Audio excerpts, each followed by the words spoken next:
going on, guys? Welcome back to the channel. It's Thursday, time to put together a same game parlay for all you guys to consider tailing for tonight's NFL game. This is actually the first time I've done this video. It's a new video segment that I'm going to bring to you guys on a weekly basis. So hopefully appreciate it. Drop a like on the video, subscribe to the channel if you haven't yet. Of course, my big videos, the videos that most of you guys pay attention to, are my full slate videos that I do every week where I go through every single game in both college and the NFL. Those videos already came out this week. The college one came out on Tuesday. The NFL one was yesterday. So if you want my specific opinion, spread total, anything on the games for any game in football this week, go check out those videos. Make sure you drop a like on those ones too. Would appreciate that. And of course, tomorrow, another new video segment that we'll have on a weekly basis, a college football lottery ticket, a very high risk, but very, very high payout collaboration, kind of a parlay thing that I'm going to do with some of the guys from the SoBet crew. So we're going to have some guests here on the channel in tomorrow's video, and all three of us are going to put our heads together, try to come up with a very, very high payout parlay for Saturday's college football action. So make sure you guys swing by the channel tomorrow and, take a peek at that video. Apologize about the little brief interruption in connection at a couple points of this video. Maybe the Wi-Fi kind of goes in and out. But here we go. Let's go. Let's build the parlay, guys. Let's hit one here on Thursday night. Let me go ahead and adjust the screen so I can bring up FanDuel. Actually, before we do FanDuel, we're going to start with something a little bit more important. We're going to do the weather. And by the way, just to quickly go into something before we get into this parlay, those are my numbers on football. You guys can always get my premium picks with the link in the description. 5 winning weeks in a row. You see the units there in college football, over 18. Just an unbelievable run in college. And then I've won 3 of my last 4 weeks in NFL, also up double-digit amount of units. Basically, football, I'm a god, and it's going to be a huge weekend. I have an 8-unit max play I've already sent out to the client list. I have multiple 3- and 4-unit plays. I have a whole giant amount of just standard straight bet 1-unit plays I'm going to be sending out for Saturday and Sunday as well. We're going for a record week. We're going for the biggest week of the year. Get on that client list. I'll text you all the plays. It's that simple. You just sign up. I get your number. I put you on my text list. Anytime I'm going to make a wager, I'll send the text right to your phone. The odds, the play, how many units to put on that particular one. Just copy them. Just copy them. I print money in sports. You guys know it. I'm sure a lot of you found the channel last year with college hoops and stuff. Looking forward to that. We'll be betting on college basketball in probably another 2 or 3 weeks. Here we go. Cleveland, Ohio. What is the updated weather forecast? Let's go to an hourly. Let's scroll down. What are we looking at here? Holy cow. Look at this, guys. Look at this. Rain and snow for this game. Rain and snow and wind. I mean, we're talking 14 to 16 mile an hour wind. Let me get rid of this. Snow, rain. Okay, this helps. This is, when we get into November, when we get into this time of year, it's critical, guys, before you ever hit submit on a wager to understand the weather forecast. It's critical. So we got the weather. Let's pull up FanDuel, man. Let's get to it. I got a great feeling about this. We're going to hit this one, guys. We're going to hit this one. We are going to hit this one. By the way, speaking of free bets, get bets that, I give you guys that you can consider tailing. Behind me on the whiteboard, 2 more whiteboard winning free picks this week. They came out in the videos that I do the full slate on. So if you haven't gotten them, go check out Tuesday and Wednesday's video.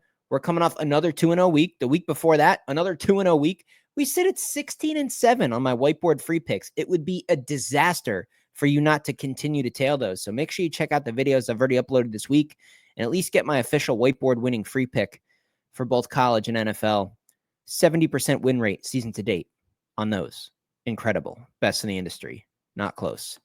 NFL. Here we go. Same game parlay. So we'll scroll down. We'll go to more wagers. And what I kind of want to start with, let's scroll over here. And let's go to passing props. Let's just kind of see where they have these guys. It's actually higher than I even thought. Russell Wilson at 186.5. Jameis is at 217. Just like to kind of get a basis on where they set the line in case you're thinking about doing it all. Let's do the same with rushing. We got Nick Chubb, listed at 52.5. Najee Harris, 66.5. Jalen Warren coming in at 33.5. Now, I will say, when you're betting on props, especially for running backs, it can get a little tricky when you have a team like Pittsburgh, where on some days there are some games, I've seen plenty of them, where Najee is just having kind of a tough game. Warren is just kind of in a groove. And you could see a game where Jalen Warren could get 70 on the ground. Najee might only get like 20 or 25 yards. So when I like to bet on props for running backs, I really like teams that just have a go-to guy. A Derrick Henry on the Ravens, Mixon on the Texans. I mean, stuff like that. Aaron Jones on the Vikings. I mean, I just don't like two-headed monsters. That's why betting on, I know they score a bunch of points, but just another example would be the Lions. Sometimes you take a shot on Montgomery and Gibbs just goes crazy, and Montgomery just doesn't get much action. So just consider that. I think we're going to have a little bit of action on this. And yeah, I mean, kicker props, what is that set at? Total kicking points, 6.5. Okay, so yeah. All right, let's get into it. I know the first two props that we are going to be doing, and this total has been bet all the way down to 36.5.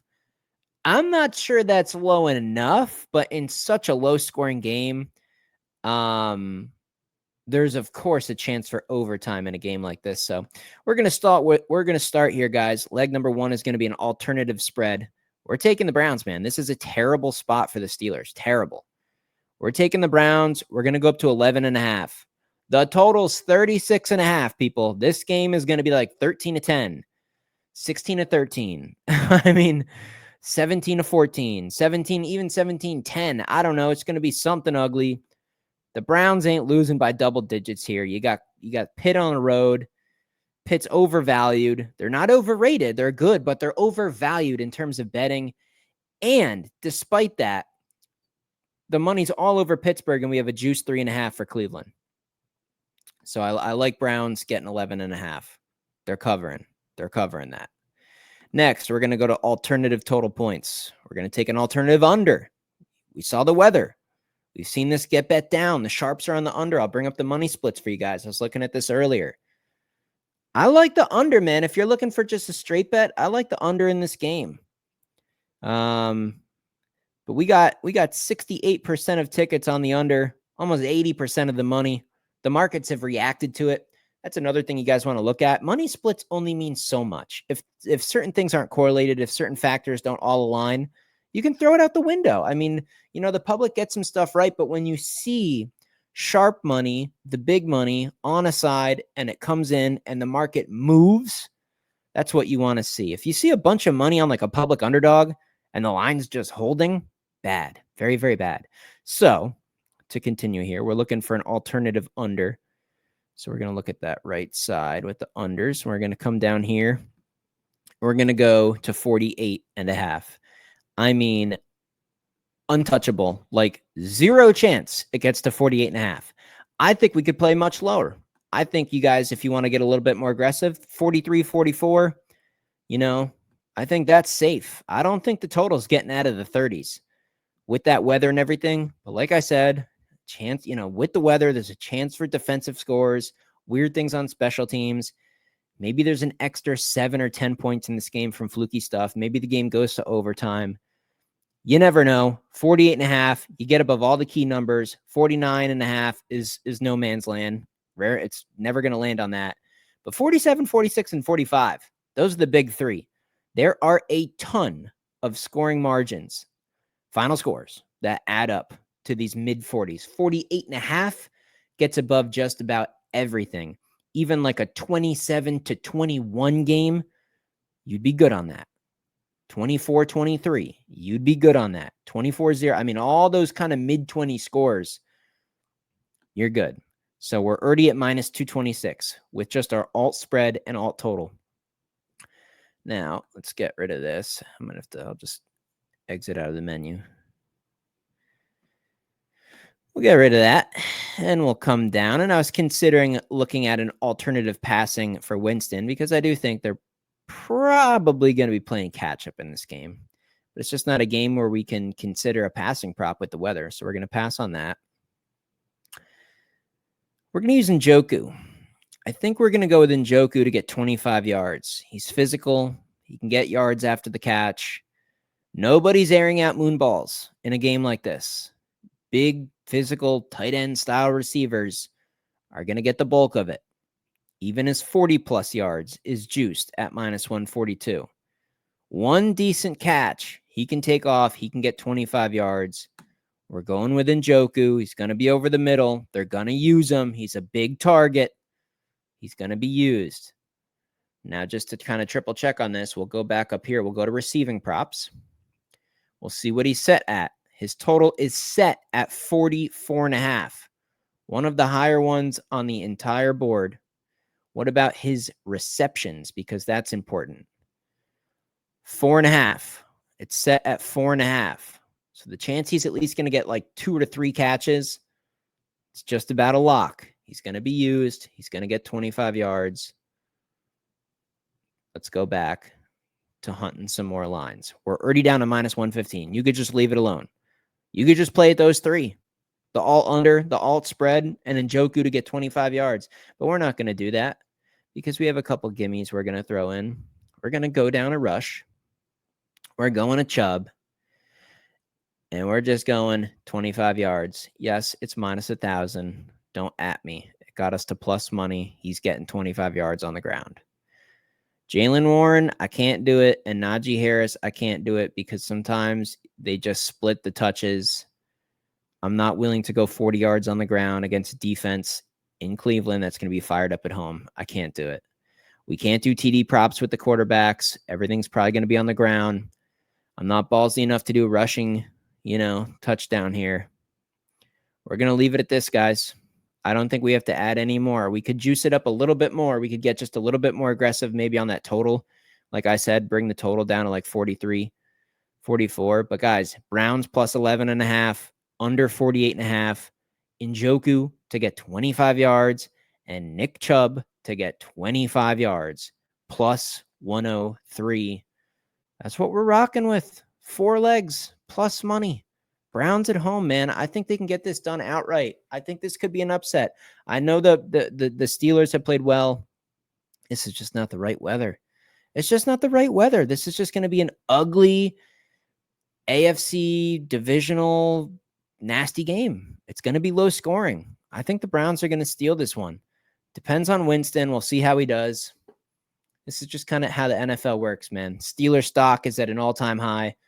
You could argue they know they have, the chance to really, really get high, the highest seed there in the AFC. I don't buy it. The spread's 3.5. It looks really spooky. I think the Browns can win this one outright. Worst case scenario, they get their heart broken. They lose by 3 or 4 at home in a low scoring game. Chubb gets something on the ground. And Njoku is used when they have to play catch up trying to get the score. We cash a plus money ticket, guys. I think we're going to hit this one. Let me know in the comments.